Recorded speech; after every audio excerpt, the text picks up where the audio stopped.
Zoru was right. Yellow as a toad, twice as ugly. The thing's dangerous. Leave it for the goblins to kill. Your skull pounds in response to the prisoner's white-hot stare. Her lips don't move, yet you hear her voice. Get rid of them. Holy hells. Under elf. Lay time, Mesa. Demaze. Come, Mesa. Now. Enough gawking. Get me down. Never. The tadpole hasn't yet scrambled all your senses. Auspicious. But the longer we wait, the more it consumes. My people possess the cure for this infection. I must find a creche. You will join me. You may as well suggest a wyvern bow to worms. The cure I offer will suffice as thanks.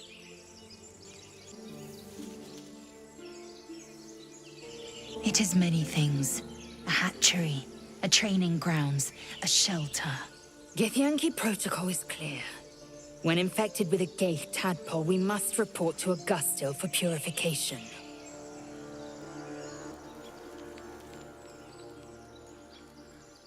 You would sacrifice yourself to Gaith. Such tiring mediocrity. You have made an ally from Kresh Kalir. Few know such fortune. Call me Lae'zel. Come. The Horned Ones mentioned a camp. One there, this Zoru, has seen Githyanki. A creche must be near. We will ask this Zoru where he has seen my kin. I am enjoying the latest addition to our little group. Lae'zel is delightful. In a very look-at-me-twice and I'll dismember you kind of way, of course. A Githyanki joining our company. Not a collaboration I'd have anticipated, but a welcome one nonetheless. What's on your mind? Let's see. I hail from Waterdeep, City of Splendors. I am a wizard of considerable acclaim and scholar of exceptional accomplishment. I have a cat, a library, and a weakness for a good glass of wine. And if the mood takes me, I'm known to try my hand at poetry. There.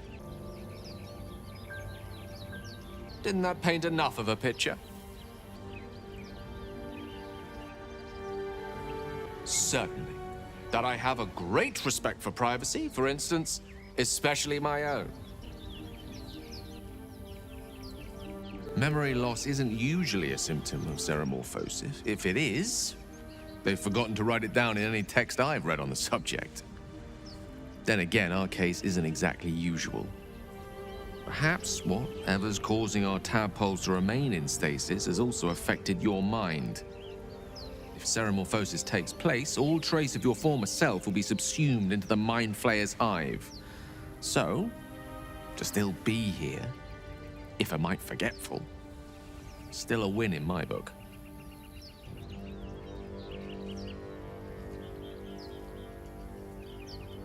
We all have those from time to time.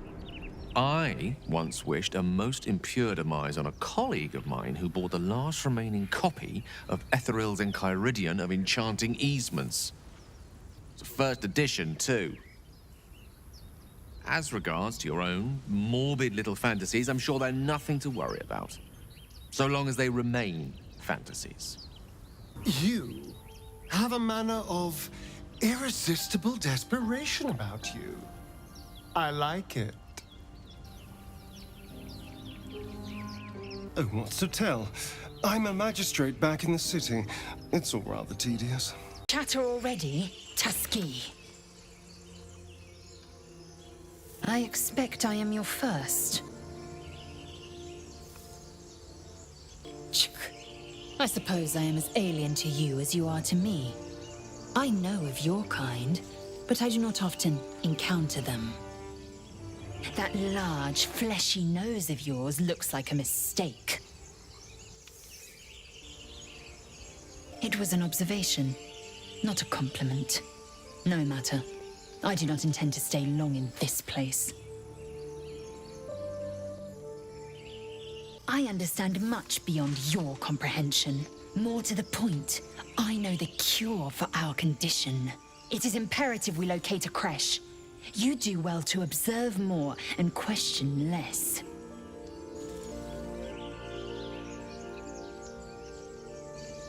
Yes, in great detail. It starts with a fever and memory loss. Then you start to hallucinate. Your hair falls out, and you bleed from every orifice. Your bones will change form. Your jaw will split to allow room for 4 great tentacles. All skin will turn to gore and be shed to reveal new flesh underneath. Then you have ceased to exist, and a mind flayer is born. Words forged in steel. May your actions express the same metal. We must find my kind and be rid of the parasite. It's as simple as that. The first symptoms should have long since started, though. That is what puzzles me. Yes, if you give it no further thought. But anomalies lead to surprises. Bad surprises. Besides, what hasn't happened may yet come to pass. Ceremorphosis takes all of you. Mind, body, soul. An ordinary tadpole would eat at your memories until they were lost to the void. But our tadpoles are far from ordinary. I wonder if another factor's in play. Many a good warrior savors the scent of blood in the air. There's no shame in a capricious murder now and again. Too many, though, and you waste energy and dull your weapon. My suggestion, attack with purpose and savor your kills. And if the urge proves too much, well, I'm sure we can find you a goblin or two to carve up. You're both twice as tall as me, but have half the bloody backbone! But we don't know what that thing even is. And what about the crypt? I'm telling you, it's a ship. And the crypt can wait. Mari and Barton have been trying to break in for days. Now we... Stop! Got ourselves competition already. That's our ship.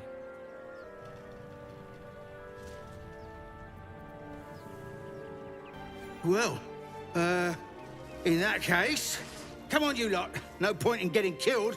Second worm gets the cheese and all. Second mouse gets the cheese, no? Nobody's getting any damn cheese! Now move it! Thank you, Gibblebook. Everything all right out there? You sound a bit shaken, Mosh. Hang on while I find the key. Who the hell's... You're dead!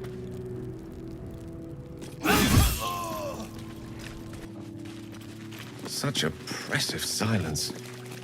Must be lonesome to be a forgotten god. The air's so stale. It feels more like a tomb than a temple. No more prayers, only silence and dust. Nothing but dust. Perhaps the faithful abandon their god, or their god abandoned them. You do not recognize the language on the plaque. That might be worth a look. I wonder what that did. This place wasn't built for the living. Oh, I like it. Homely. A strange coin. I wonder what it's worth. Yes, I'm getting a distinct whiff of Crypt. Undisturbed, too. Until now. Crypt. What riches might it contain?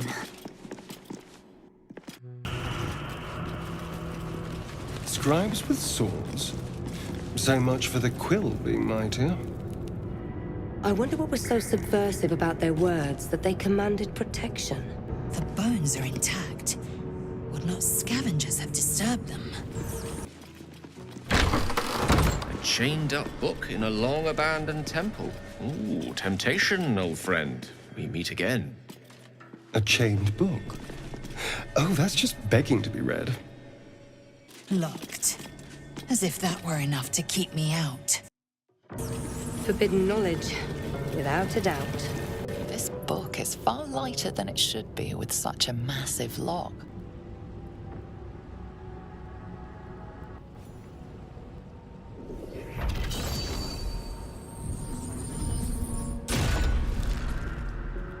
As the lock opens, a loose page comes with it. Magic pulses from the parchment. What was once script is now an obliterated scrawl. You have a sense these are names, a list. But of what? Gods. These are the names of gods, once lost but now restored after the Second Sundering. The last three names in this book sit close together, but are so devastated by the scrawl as to be unreadable. Entire pantheons have dwindled and been reborn, silently recorded by this book. Move. Jergal? This must be ancient. No one worships the final scribe anymore.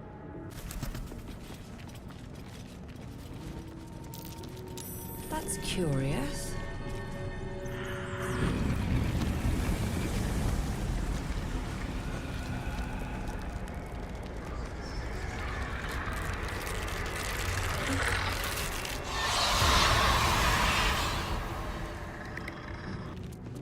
A lot of effort to hide one sarcophagus. Here lies the guardian of tombs. Through knowledge comes atonement.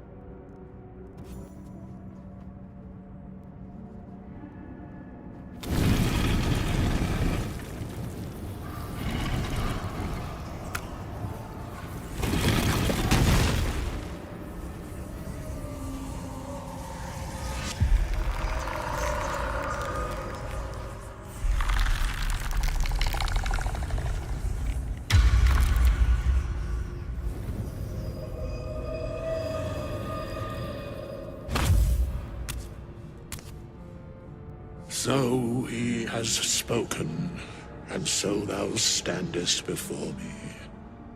Right, as always. What a curious way to awaken. Now, I have a question for thee. What is the worth of a single mortal's life?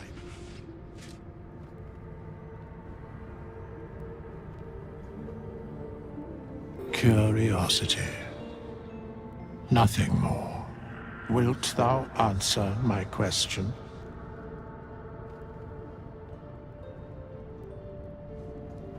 So, I ask again, what is the worth of a single mortal life?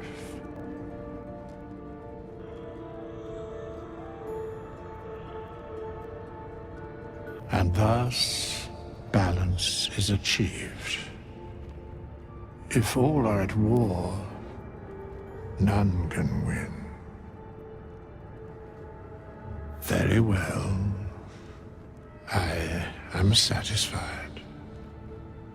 We have met, and I know thy face. We will see each other again at the proper time and place. Farewell. Parchment and bone dust. Still comforting after all this time. We have nothing more to discuss. Continue on thy way, as if I were not here. I must attend this place after so many years away. We will see each other again soon.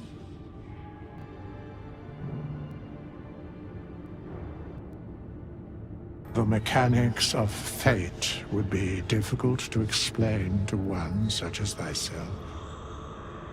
Regardless, it will occur.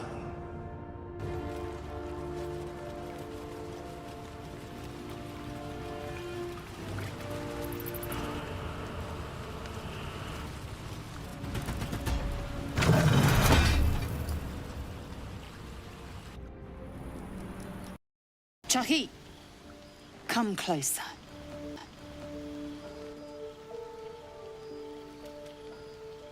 Dry skin, clear eyes. You do not suffer. You flourish. Disturbing.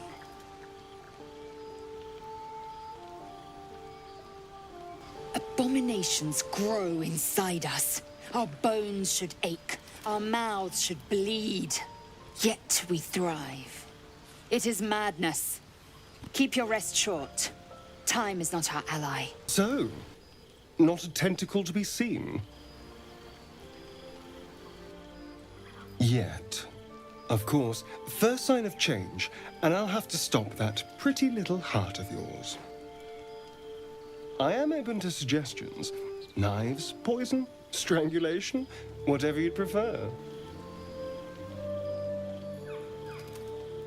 Don't be so pig-headed. I'm being practical. How much damage will you cause if you transform? How much blood can you bear to have on your hands? So can I. I like you. Rest assured, whatever happens, I'll make the right choice. Sweet dreams, darling.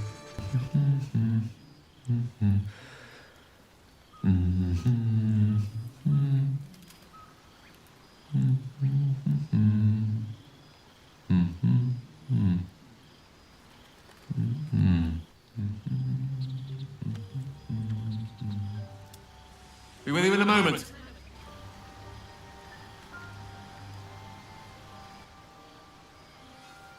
Indulging in a spot of vanity. Handsome devil, aren't I? Be that as it may. Saw Lae'zel giving you a look over. Great minds think alike. No doubt she came to the same conclusion. We're healthier than we should be. Any expert will agree this is abnormal.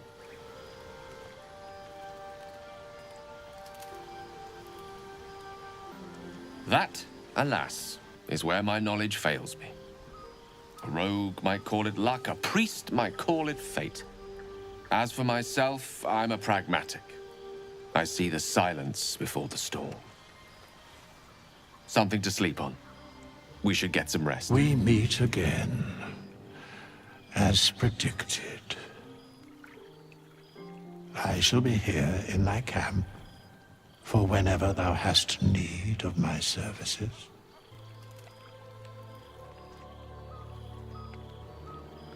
There are many answers to that question.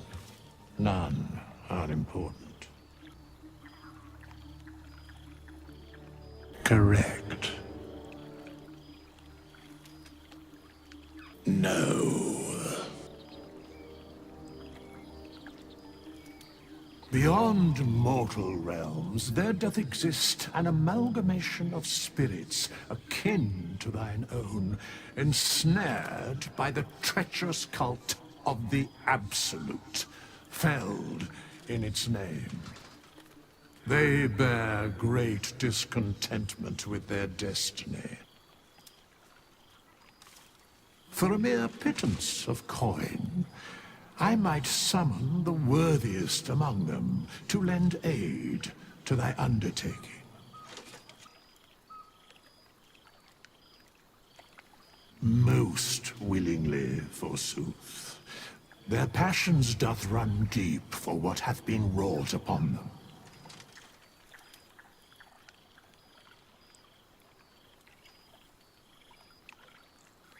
Suspicion always haunts the guilty mind. My services are all that I can proffer thee. What thou wilt do with them is for thee to undertake.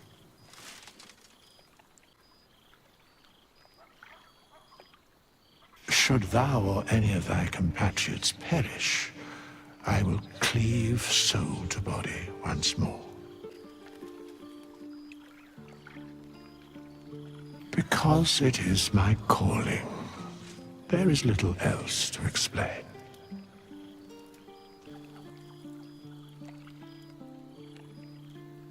A matter of coin.